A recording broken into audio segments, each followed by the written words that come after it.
quelle est la différence entre cette réussite que tu parles et l'accomplissement?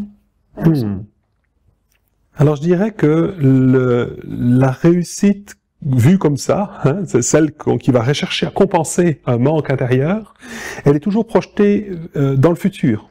C'est-à-dire que si un jour je réussis, je vais enfin pouvoir prouver que je vaux quelque chose.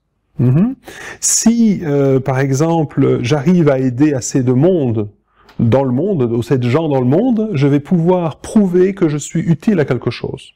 Ça, si on dit de moi que je suis l'équivalent de Mère Teresa, à ce moment-là, on pourra dire waouh, j'ai vraiment une utilité dans le monde, une utilité. Il a gagné sa place. J'ai gagné ma place, ok. Mais c'est la même chose.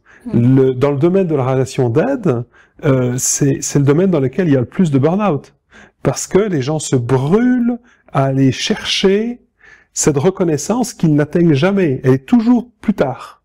Ce qu'on a fait n'est jamais assez grand, n'est jamais assez beau, n'est jamais assez reconnu pour qu'on se sente vraiment arrivé quelque part. Ah, ça c'est fait maintenant. Voilà. Non, c'est sans fond. C'est pareil. Donc la réussite, elle est projetée dans le futur et elle est une compensation à un manque, à un vide intérieur. Tandis que l'accomplissement, c'est une conscience de notre valeur intrinsèque, c'est-à-dire la conscience qu'on a déjà notre place, qu'on n'a rien à mériter, quoi qu'on fasse ou quoi qu'on ne fasse pas. Ah oui. C'est vraiment une tranquillité intérieure, un sentiment d'être complet, d'être plus que complet même débordant. Quand on est vraiment en lien avec notre être, on est en lien avec l'amour, on est en lien avec l'amour en nous.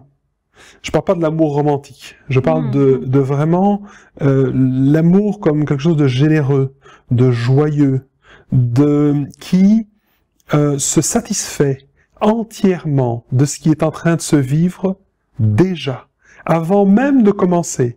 Pas quand j'aurai terminé, ce sera bon pour moi, non. Avant de commencer, il y a déjà la joie de se lever le matin pour y aller, il y a la joie de rencontrer, il y a la joie de vivre ce qu'on est en train de vivre maintenant.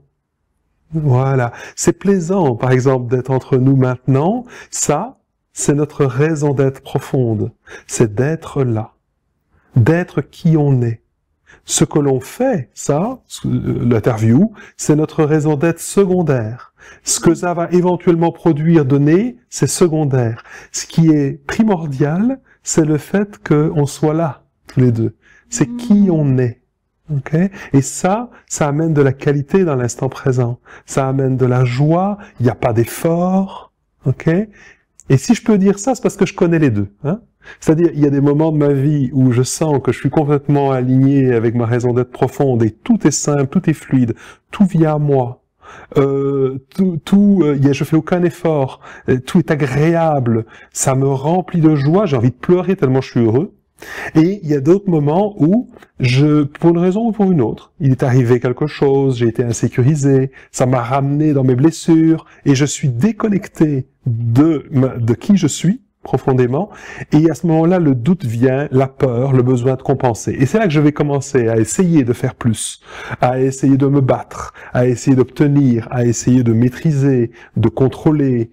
Et je peux arriver à des résultats aussi, mais ça consomme une énergie énorme, ça coupe la relation, et c'est là que je suis vraiment en danger. Je me sens très fatigué, voilà. Et donc ça, ce sont des signes intéressants parce que dans les deux cas, ça me montre.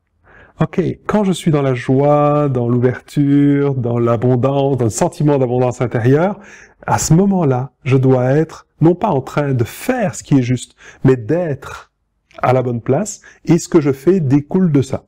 Ok? Voilà. Et quand je suis dans un effort, c'est parce que je me suis déconnecté de qui je suis.